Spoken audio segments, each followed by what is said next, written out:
और अब बात करेंगे बीजापुर की, जहां युवा पत्रकार मुकेश चंद्राकर की हत्या की गई। 1 जनवरी की रात से मुकेश लापता थे।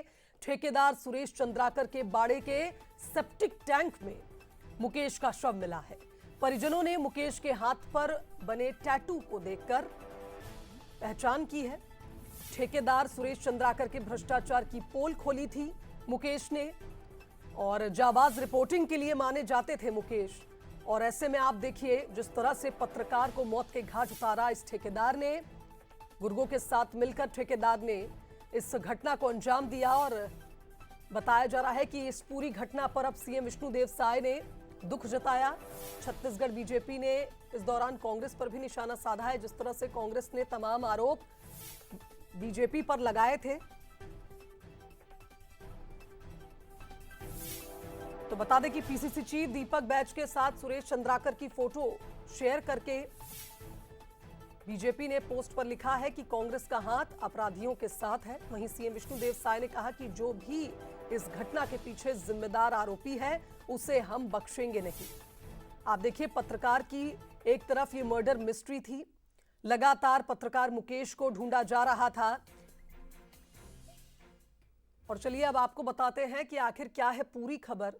तो मुकेश चंद्राकर एक युवा पत्रकार है जो 1 जनवरी की शाम से घर से लापता चल रहा था। लगातार मुकेश को ढूंढा जा रहा था और एक अलग से टीम बनाई गई थी इस पूरे मामले की जांच के लिए। कुछ देर बाद उनका फोन भी बंद हो गया था जब 1 जनवरी की शाम लापता हुआ था मुकेश, और उसके बाद रात तक जब घर नहीं लौटे मुकेश तो परिजनों ने करीबियों से पूछताछ शुरू करी। इधर पुलिस थाने में गुमशुदगी की रिपोर्ट दर्ज करवाई गई। मुकेश के मोबाइल की लास्ट लोकेशन ठेकेदार के यार्ड के आसपास मिली थी और खोजबीन की गई तो सेप्टिक टैंक के नीचे मुकेश का शव मिला है। बता दें कि यह सेप्टिक टैंक ठेकेदार के उस यार्ड में ही बना हुआ था जहां पर मुकेश की मोबाइल की लास्ट लोकेशन ट्रेस हुई थी। यानी ठेकेदार ने पहले मौत के घाट उतारा और उसके बाद मुकेश को इस सेप्टिक टैंक में चुनवा दिया। तो आप देखिए जिस तरह से जाबाजी से बस्तर में तमाम ऐसी बड़ी बड़ी वारदातें जब हो रही थी, उस दौरान जाबाजी से पत्रकारिता करने वाले मुकेश चंद्राकर की हत्या के इस पूरे मामले में अब सरकार भी एक्शन लेने वाली है।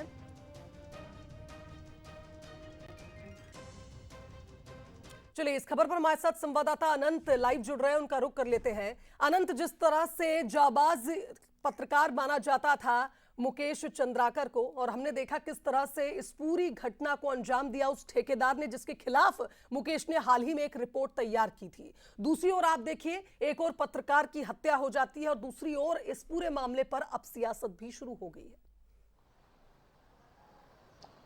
बिल्कुल साफ तौर पर देखिए, पत्रकार बीजापुर पत्रकार की जो हत्या का मामला है वो काफी उलझा हुआ था। 1 जनवरी से जो पत्रकार था वो लापता था।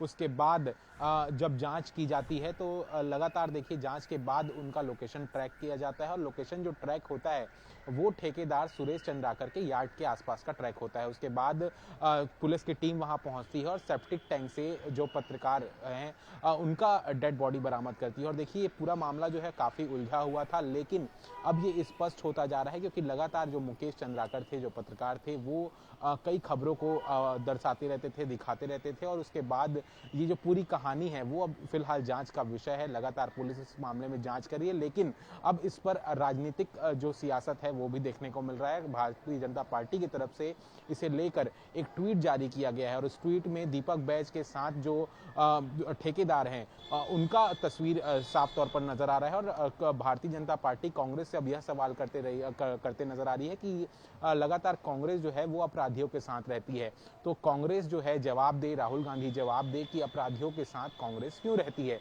अब देखिए इस पूरे मामले को लेकर राजनीतिक बयानबाजी भी होने लग गई है, और देखिए इस पूरे मामले पर अभी कांग्रेस का पक्ष जो है सामने नहीं आया है, लेकिन भारतीय जनता पार्टी साफ तौर पर अब कांग्रेस के ऊपर जो है आरोप लगा रही है। और अब देखना होगा कि इस पूरे मामले पे जो जांच है वो कहां तक पहुंचती है, जो राजनीति है वो कहां तक जाती है। और साफ तौर पर देखिए, एक तरफ से जो आरोप हैं, तस्वीर भी सामने आ चुके हैं। पीसीसी चीफ दीपक बैज के साथ में साफ तौर पर जो एक तरीके से देखा जाए ठेकेदार, जिसके यार्ड में मुकेश चंद्राकर की डेड बॉडी मिली है, सुरेश चंद्राकर के साथ दीपक बैज की तस्वीर सामने आई है।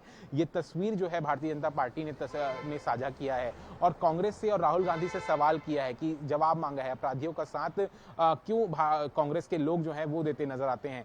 इस पूरे मामले पर फिलहाल जांच जारी है। अब देखना होगा कि आरोपी तक कब तक पुलिस पहुंचती है और कैसे इस पूरे मामले का जो है जांच करके बिल्कुल अनंत, यानी कुल मिलाकर ये कहा जाए जिस तरह से पत्रकार की हत्या की गई है, एक गंभीर विषय है, इस पर सरकार को एक्शन लेना होगा।